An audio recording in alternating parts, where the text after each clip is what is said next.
ETF index mutual funds నేర్చుకుని stock మార్కెట్లో రాణించాలనుకుంటున్నారా? వెంటనే ఈ నెంబర్కి కాల్ చేయండి.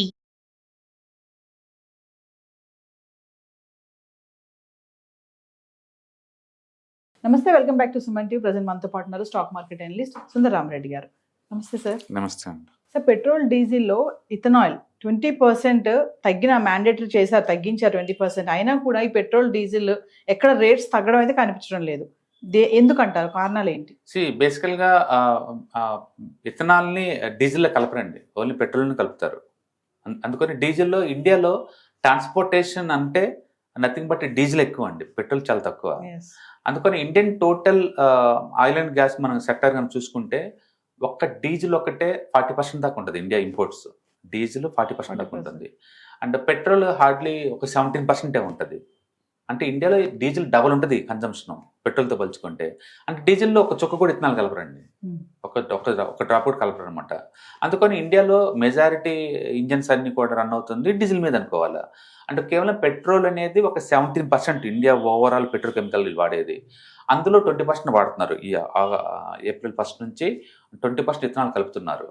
బట్ స్టిల్ ఇప్పుడు ఆ 20% కలిపినా సరే లేదు, వాళ్ళు కలిపిన పెట్రోల్ కేవలం రోడ్డు మీద తిరిగే వెహికల్స్గా వాడతారు. ఇవి ఏవియేషన్ ఫ్లూయిడ్స్ కలపరు. మళ్ళీ ఆ ఏవియేషన్ ఫ్లూయిడ్స్ ఏంటంటే వాళ్ళు 2030 కల్లా 1%, 35 కల్లా అంటే 5% అని పెట్టుకుంటున్నారు వాళ్ళు. ఫ్యూచర్లో ఫ్లైట్ ఫ్లూయిడ్స్ కూడా ఒక 5% దాకా యాడ్ చేస్తారు అంతే. అంటే మొత్తానికి ఇండియా వాళ్ళు 20% బ్లెండింగ్, ఇథనాల్ బ్లెండింగ్ మ్యాండేటరీ అన్నా కూడా ఏది పెట్రోల్లో. ఆ పెట్రోల్ అనేది ఈ 4 వీలర్స్కి 2 వీలర్స్కే అది టోటల్ ఇండియా కన్జంప్షన్లో మనం డీజిల్ వాడేది 40%. దానికైతే కలపరు, దీనికి ఓన్లీ పెట్టేగా వాడతారు. అందుకని దీనివల్ల 1,00,000 కోట్లు గవర్నమెంట్కి సేవ్ అవుతుందనే కానీ డిమాండ్ ఏం తగ్గదండి. కాకపోతే ఇప్పుడు మనం ఇంపోర్ట్ చేసుకునేది 90% పెట్రోకెమికల్స్ మొత్తం మీద, ఏది పెట్రోల్ డీజిల్ ఇవన్నీ కూడా. ఆ 90%లో నుంచి మేబీ ఈ పెట్రోల్లో యాడ్ చేస్తున్నారు కాబట్టి ఒక 84% డ్రాప్ అవుద్ది అంతే. అంటే ఒక 5% డ్రాప్ అవుద్ది అంతే. ఇది పెద్ద అచీవ్మెంట్ ఏం కాదు, ఈ పెరిగే డిమాండ్ అడ్డుకుంటుంది అంతే.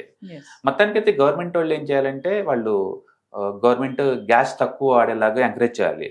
సపోజ్ ఇప్పుడు సబ్సిడీ రేట్ తోటి ఇండక్షన్ కుక్కర్లు ఇచ్చారనుకోండి పల్లెటూరులో, సోలార్ ఫ్యాన్లు, సోలార్ పవర్కి ఇచ్చారనుకోండి, కొంత గ్యాస్ నుంచి అటు షిఫ్ట్ అయ్యే ఛాన్స్ ఉంది. అలాగే 2 వీలర్స్, 3 వీలర్స్, 4 వీలర్స్ అన్నీ కూడా బ్యాటరీ వెహికల్స్ ఎంకరేజ్ చేస్తున్నారు అనుకోండి, అంటే కొంతవరకు ఈ గ్యాస్ లేదా అండ్ పెట్రోల్ తగ్గే ఛాన్స్ ఎక్కువ ఉంది. అట్లా గవర్నమెంట్ ఆల్టర్నేటివ్గా కొంత ఎంకరేజ్ చేస్తే కొంత తగ్గచ్చేమో కానీ, బట్ పెట్రోకెమికల్స్కి ఆల్టర్నేటివ్ లేదు అండ్ డీజిల్కి ఆల్టర్నేటివ్ లేదు. డీజిల్కి కొంచెం డీజిల్ బయోగ్యాస్ వాటిని చేయొచ్చులే కానీ, బట్ అంత గ్యారెంటీ ఏం కాదు.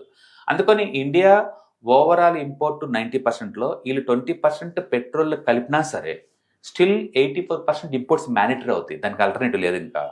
అందుకని ఎక్స్టర్నల్ స్టాక్స్, ఈ పెట్రోల్ డీజిల్ ఇంటర్నేషనల్ రేట్లు పెరిగినప్పుడల్లా ఇండియన్ ఎకానమీ సఫర్ అవ్వాల్సిందే, దాన్ని తప్పించుకోలేదు ఇంకా. ఎందుకంటే పెట్రోకెమికల్స్ ఆల్టర్నేటివ్ లేవు.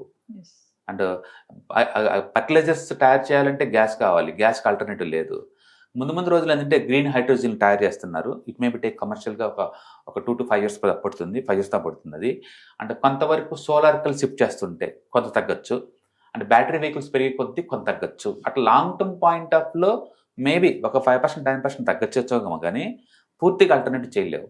అంటే ఇప్పుడు కాకుండా 90% ఇంపోర్ట్స్ దాన్ని మేబీ 80% తగ్గిస్తావు, 10% తగ్గగలుగుతావు అంతే. అందుకని ఇథనాల్ బ్లెండింగ్ వల్ల అండ్ భారీ బెనిఫిట్ వస్తే ఏం లేదండి, భారీ బెనిఫిట్ ఏం కాదు, జస్ట్ మార్జినల్ బెనిఫిట్ అంతే. అది కూడా కేవలం పెట్రోల్లో మాత్రం కలుపుతారు, పెట్రోల్ని కలుపుతారు, వేరే దాంట్లో. సో అందుకని ఫ్లైట్ ఫ్లూయల్లో కలపలేవు నువ్వు, అండ్ డీజిల్లో కలపలేవు, పెట్రోకెమికల్లో కలపలేవు. అండ్ కాబట్టి వాటి లిమిటేషన్ చాలా తక్కువ ఉంది. అందుకని ఇథనాల్ బ్లెండింగ్ 20% అయినా సరే ఎందుకు గవర్నమెంట్ సెలబ్రేట్ చేసుకోవట్లేదు, పబ్లిక్ సెలబ్రేట్ చేసుకోలేదు అంటే అది 20% క్రూడ్ని రీప్లేస్ చేయట్లా, 20% చేయట్లేదు, జస్ట్ 3%, 4% చేస్తుంది అనమాట. అందుకని మనకి ఎక్కడ న్యూస్ అంత కనపడలేదు. సో దాని ఎఫెక్ట్ ఏమి పెట్రోల్ డీజిల్ పైన ఏం కనిపించడం లేదు. పైగా 2 రేట్లు ఒకటే ఉంటాయి మోరల్లెస్. కాబట్టి ఇవి లోకల్ మ్యానుఫ్యాక్చరింగ్ అవుతాయి అండ్ అగ్రికల్చర్కి సపోర్ట్గా ఉంటుంది. పర్టికులర్ షుగర్ కంపెనీస్కి ఇథనాల్ మ్యానుఫ్యాక్చరింగ్లో హెల్ప్గా అవుతుంది, లోకల్ ఇండస్ట్రీ డెవలప్ అవుతుంది అనమాట. అంటే ఫారెన్ రెవెన్యూ కొంత సేవ్ అవుతుంటుంది అంతే. అంతే తప్ప నీకు దానికి ఆల్టర్నేటివ్ కాదు, ఇంపోర్ట్స్కి ఆల్టర్నేటివ్ కాదు ఖచ్చితంగా.